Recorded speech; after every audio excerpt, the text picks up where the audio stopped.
بسم اللہ الرحمن الرحیم۔ السلام علیکم دوستو۔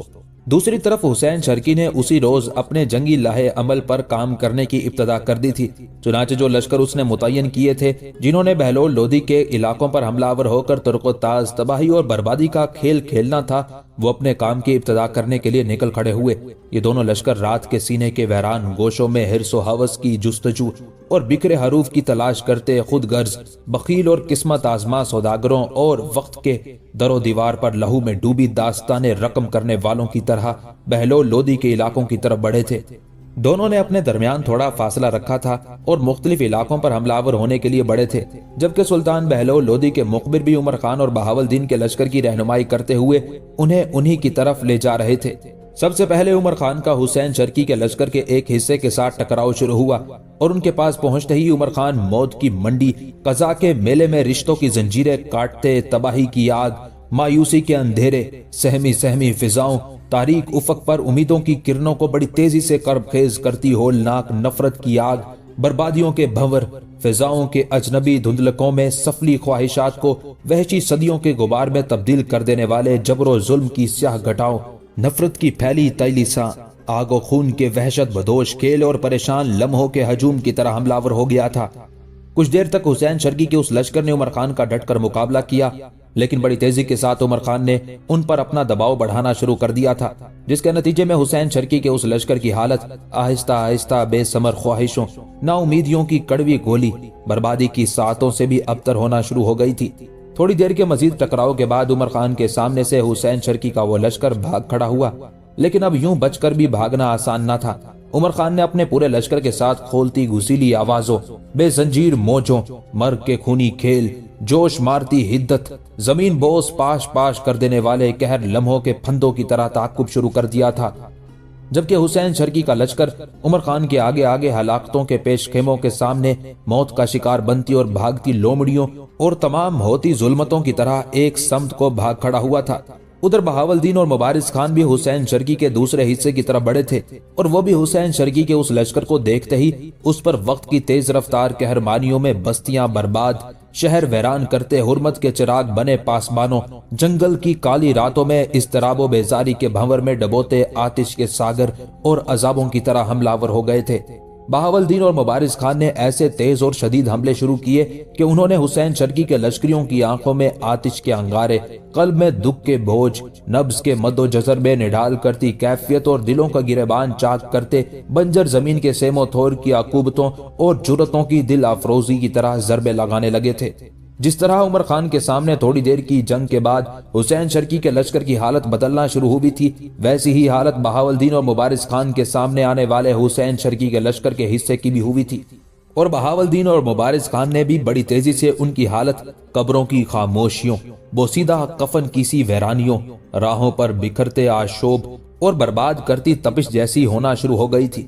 بہاولدین اور مبارز خان نے بھی تائید خداوندی کو اپنے مقصد کا عنوان بنا کر اپنی دعاؤں، اپنی صداؤں، اپنے خیالوں، اپنی خواہشوں، اپنے شعور، اپنے وجدان کو پسے پشت ڈال کر صرف اپنے جنگی مقاصد اور اپنی کامیابیوں کو اپنی بازگشت بنا کر کڑوی راتوں کی عقوبت خیزیوں کی طرح ان کا تعاقب کرنا شروع کر دیا تھا۔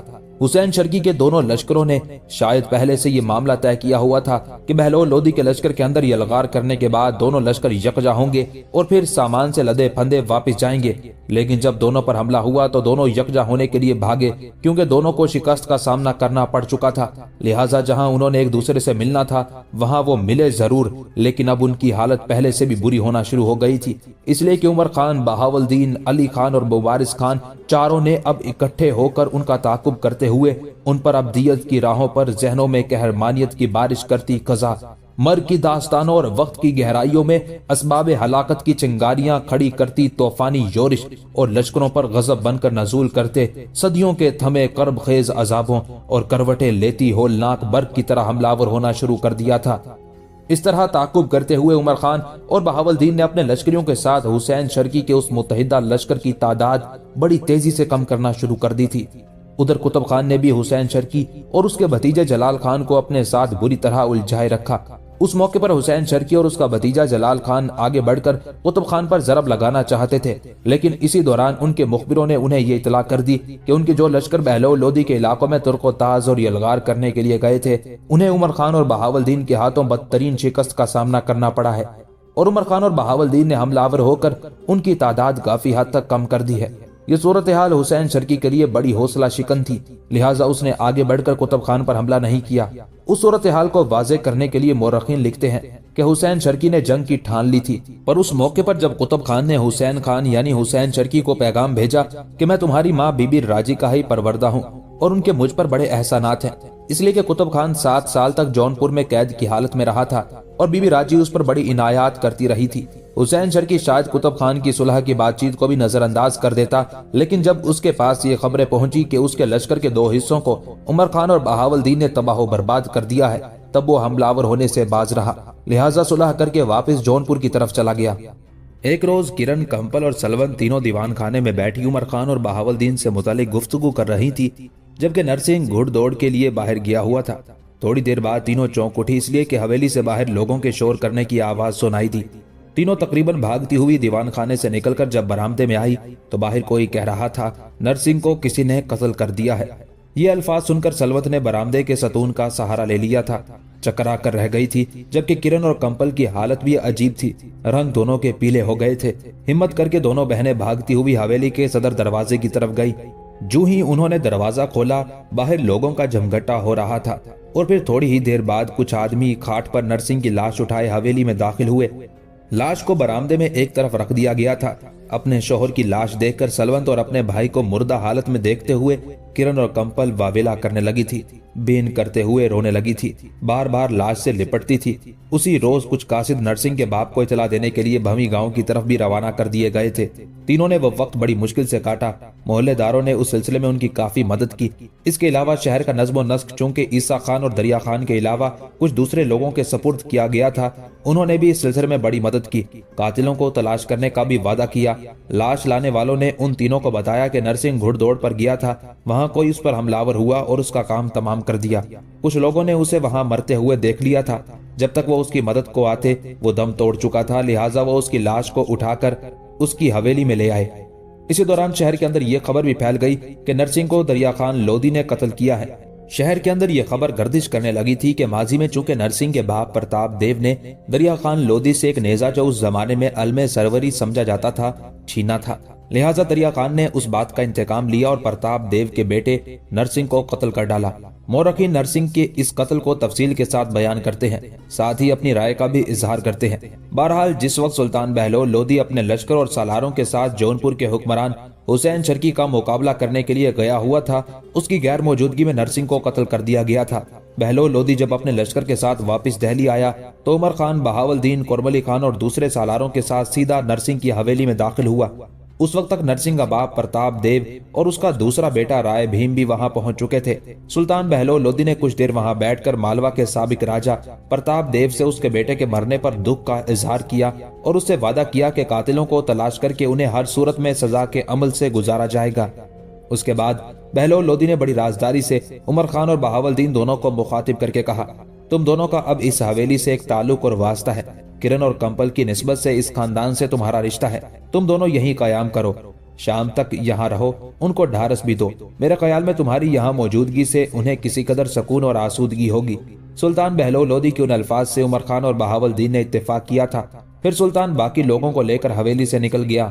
सुल्तान के जाने के बाद सबसे पहले किरण उमर खान और बहावलदीन के पास आई और कहने लगी, आप दोनों ने खाना नहीं खाया होगा, पहले मैं आप दोनों के खाने का एहतमाम करती हूँ। उस मौके पर कंपल भी किरण के साथ थी। जवाब में उमर खान किरण की तरफ देखते हुए कहने लगा, किरण तुम्हें जहमत करने की जरूरत नहीं है, तुम कंपल को लेकर आराम से बैठो। फिल वक्त हम खाने की जरूरत महसूस नहीं करते, जब भूख होगी हम तुमसे खुद ही मांग लेंगे, तुम आराम से बैठो। इस पर किरण और कंपल दोनों उमर खान और बहावलदीन के सामने उस जगह बैठ गई थी जहां वो उससे पहले बैठी हुई थी और उनके दाएं बाएं सलवंत, प्रताप देव, राय भीम बैठे हुए थे। उस मौके पर गुफ्तगू का आगाज उमर खान ने किया और प्रताप देव को, जिसे प्रताप राय भी कहकर पुकारा जाता था, मुखातिब करके कहने लगा, आपके ख्याल या आपकी राय के मुताबिक नरसिंह का कातिल कौन हो सकता है? इस पर प्रताप राय कुछ देर सोचता रहा, फिर कहने लगा, जैसा कि मुझे सलवंत, किरण और कंपल ने बताया है, नरसिंह की मौत के बाद शहर के अंदर यह अफवाह फैली थी कि नरसिंह को दरिया खान ने मेरे साथ एक पुरानी दुश्मनी की बिना पर कत्ल किया है। मुझ पर उन तीनों ने ये इंकशाफ किया तो मैं उसी वक्त दरिया खान के पास गया। उस वक्त ईसा खान भी वहां मौजूद था। मैंने जब शहर में उठने वाली उस खबर पर दरिया खान से वजाहत तलब की तो दरिया खान ने बड़े खलूस से कहा कि वो इस तरह किसी की जान नहीं ले सकता, ना ही उसने नरसिंह को कत्ल किया है। किसी ने मुझे बदनाम करने या अपना जुर्म छुपाने के लिए मेरा नाम लिया है, वरना मेरा इस घिनौने वाकये से कोई ताल्लुक नहीं। जिस अंदाज में दरिया खान ने मुझे जवाब दिया, उससे मैं जान गया कि वो इस काम में मुलव्विस नहीं है। प्रताप राय जब खामोश हुआ तब उमर खान बड़ी संजीदगी में कहने लगा, इस सिलसिले में खुद भी दरिया खान से बात कर लूंगा और मेरा अपना दिल कहता है कि दरिया खान इस घिनौने फेल में मुलव्विस नहीं होगा। फिर उमर खान ने अपने पहलू में बैठे बहावलदीन की तरफ देखा और कहने लगा, बहावलदीन, मैं तुम्हारे जिम्मे काम लगाता हूँ। मुबारिस खान और अली खान के साथ मिलकर पहले ये जानने की कोशिश करो कि शहर के अंदर ये खबर कैसे फैली कि प्रताप राय के साथ पुरानी दुश्मनी की वजह से दरिया खान ने नरसिंह को मौत के घाट उतार दिया है। इस सिलसिले में मैं बजाते खुद दरिया खान पर कोई शुबा या शक नहीं करता। मुझे एक और शख्स पर शक है जो नरसिंह के कत्ल में मुलव्विस हो सकता है। उमर खान के उन अल्फाज पर प्रताप राय, उसका बेटा राय भीम, सलवंत, किरण और कंपल पांचों चौंक उठे थे। फिर किरण ने चाहत भरे अंदाज में उमर खान की तरफ देखते हुए पूछा, भाई के कत्ल में आपको किस पर शक है? उमर खान ने कुछ सोचा, फिर धीमे लहजे में कहने लगा, मेरा अंदाजा है इस बदतरीन फेल में भेर सिंह मुलव्विस हो सकता है। उमर खान के उस इंकशाफ पर चौंकने के अंदाज में प्रताप राय ने पूछ लिया, ये भेर सिंह कौन है? इसकी मेरे बेटे नरसिंह से क्या दुश्मनी हो सकती है और वो मेरे बेटे को क्यों कत्ल करेगा? जवाब में उमर खान बोल उठा, भेर सिंह यहाँ के गले और अनाज के सबसे बड़े ताजिर बसत सिंह का बेटा है। एक रोज बसत सिंह, भेर सिंह और बसत सिंह की बीवी सख्तिया तीनों आपकी इस हवेली में आए थे और नरसिंह से बसत सिंह ने अपने बेटे भेर सिंह के लिए उनका रिश्ता मांगा था। नरसिंह ने जब उन दोनों बाप बेटे पर इंकशाफ किया कि किरण का रिश्ता उमर खान के साथ तय हो चुका है, लिहाजा भेर सिंह को रिश्ता नहीं दिया जा सकता, तब भेर सिंह ने मेरे मुतालिक कुछ गलत और नामुनासिब बातें की थी। उन बातों को किरण ने सुन लिया था, लिहाजा किरण ने भेर सिंह, बसत सिंह और सख्तिया तीनों की बेइज्जती की थी और उन्हें घर से निकाल बाहर किया था। मेरा अंदाजा है कि नरसिंह को कत्ल करने वाला दरिया खान नहीं, भेर सिंह या उसके साथी हैं। इसके अलावा शायद आपको याद होगा या आप तक किसी ने यह खबर पहुंचाई होगी कि आपकी पत्नी मंदूरी ने कराए के 2 जवानों का इंतखाब किया था। उन दोनों को भारी रकम दी थी और उनसे वादा लिया था कि वो मुझे कत्ल करेंगे और अगर वो मुझे कत्ल करने में कामयाब हो गए तो उन्हें मजीद रकम फराहम की जाएगी। राय भीम के भेजे हुए हरकारों ने ये सारी बातें हमें बता दी, लिहाजा हमने नरनौल और कोलाब सिंह दोनों को खत्म कर दिया। उस नरनौल सिंह और कोलाब ने भी दहली आकर उसी बसत सिंह और भेर सिंह के यहाँ कयाम किया था और वो दोनों बसत सिंह और भेर सिंह के दूर नजदीक के रिश्तेदार भी थे। उमर खान जब खामोश हुआ तब तासुब भरे अंदाज में प्रताप राय कहने लगा, मंदूरी से मुतालिक भी बेटे तूने खूब याद दिलाया, मंदूरी मर चुकी है। कब? चौंकने के अंदाज में एक साथ किरण और कंपल ने पूछ लिया था। इस पर प्रताप राय कहने लगा, जिस रोज नरनौल सिंह और कोलाब सिंह दोनों के कटे हुए सर वहां पहुंचे थे, उसी रोज वो इस दुनिया से कूच कर गई थी। बच्चों, यहाँ आकर तुम्हें मंदूरी के मरने की खबर देना याद ना रहा। बहरहाल मंदूरी अब इस दुनिया में नहीं है और ना ही वो हमारे लिए खतरे का बाइस है। यहाँ तक कहने के बाद प्रताप राय रुका, कुछ सोचा, फिर दोबारा वो उमर खान को मुखातिब करके कहने लगा, उमर खान, तुम्हारा शक, तुम्हारा शुबा दिल को लगता है। अगर बसत सिंह और उसका बेटा भेर सिंह यहाँ आए थे और भेर सिंह के लिए किरण का रिश्ता मांगा गया था और इनकार हो गया था, तो फिर मेरा दिल कहता है कि इस काम में भेर सिंह मुलव्विस हो सकता है। उमर खान खोलते हुए लहजे में फिर बोल उठा, अगर भेर सिंह इस काम में मुलव्विस है तो बच नहीं सकेगा, हम तो उसके जिस्म के टुकड़े कर देंगे। फिर उमर खान ने बहावलदीन की तरफ देखा और कहने लगा, बहावलदीन, यहाँ से उठने के बाद 2 काम करने हैं। एक काम मैं तुम्हें पहले ही बता चुका हूँ कि अली खान और मुबारिस खान के साथ ये जानने की कोशिश करनी है कि शहर के अंदर यह अफवाह किसने उड़ाई कि नरसिंह को कत्ल दरिया खान ने किया था। साथ ही ये भी जानने की कोशिश करो कि भेर सिंह इन दिनों कहाँ है। अगर वो अपनी हवेली के अंदर मौजूद हो तो फिर उसे अपने साथ लेकर मेरे मकान पहुंच जाना। मैं भेर सिंह से तफ्तीश करूंगा और मुझे उम्मीद है कि भेर सिंह से कुछ ना कुछ उगलवाने में कामयाब हो जाएंगे। फिर बहावलदीन की तरफ देखते हुए उमर खान कहने लगा, बहावलदीन, मेरे ख्याल में उठो, अपने काम की इब्तिदा करें। जवाब में बहावलदीन कुछ कहने ही वाला था कि किरण एकदम अपनी जगह पर उठ खड़ी हुई और उमर खान की तरफ देखते हुए कहने लगी, आपने कहाँ जाना है? इस वक्त आप अपने मकान में अकेले तो रहते हैं, ना आपको वहाँ कोई खाना पका कर देने वाला है, ना ही वहाँ कोई रहता है जिससे मिलने के लिए आप बेचैन हो। आराम से बैठें, खाना आप यहाँ से खाकर जाएंगे। पहले आप ये बताएं कि आप दोनों के घोड़े कहाँ हैं? उमर खान की बजाय बहावलदीन बोल पड़ा, घोड़े तो हम दोनों के बाहर ही बंधे हुए हैं। کرن میری بہن، ہمارا اس وقت جانا ضروری ہے تاکہ ہم بھیر سنگھ کے متعلق کچھ اطلاعات حاصل کر سکے، ساتھ ہی یہ بھی جاننے کی کوشش کر سکے کہ دریا خان کے سلسلے میں اٹھنے والی خبر دہلی شہر میں کس نے پھیلائی۔ بہاولدین کے خاموش ہونے پر اس بار پرتاپ رائے بول اٹھا اور کہنے لگا، عمر خان، بہاولدین، کرن ٹھیک کہتی ہے، میرے بچے شام تک یہیں رکو۔ میں جب رائے بھیم کے ساتھ یہاں آیا اور سلونت نے مجھ پر یہ انکشاف کیا کہ نرسنگھ نے اپنی زندگی میں کرن کو عمر خان اور کمپل کو بہاولدین کے ساتھ منسوب کر دیا تھا، تو یوں جانو میری خوشی کی کوئی انتہا نہ تھی۔ میرے بچوں، اب اس حویلی، اس گھر اور اس گھر کے سب افراد کے ساتھ تمہارا ایک رشتہ ہے۔ کرن، اگر تم لوگوں کو روک رہی ہے تو رکو، میں ایک اور انتہائی گھریلو موضوع پر بھی تم دونوں سے گفتگو کرنا چاہتا ہوں۔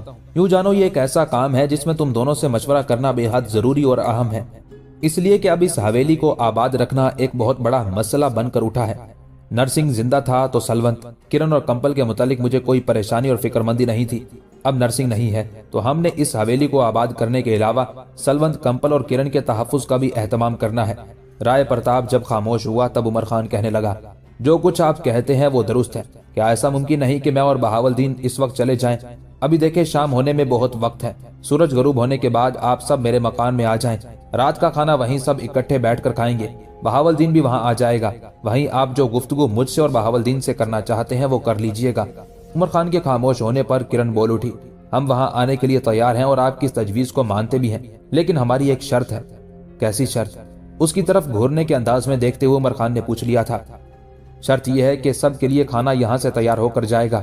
عمر خان پہلے مسکرایا، پھر نفی میں گردن ہلائی اور کہنے لگا، کرن، تمہیں ایسی زحمت کرنے کی ضرورت نہیں ہے، میں تم سے یہ کہوں گا کہ تم لوگ ذرا جلدی آ جانا، تمہارے آنے تک کھانے پینے کا سارا سامان میرے مکان کی رسوئی میں موجود ہوگا، تم جو چیز بھی تیار کرنا چاہو گی اس کا سامان تمہیں وہاں ملے گا۔ یوں جانو یہ میری خواہش ہے کہ آج کھانا وہاں تیار ہو اور سب مل کر کھائیں۔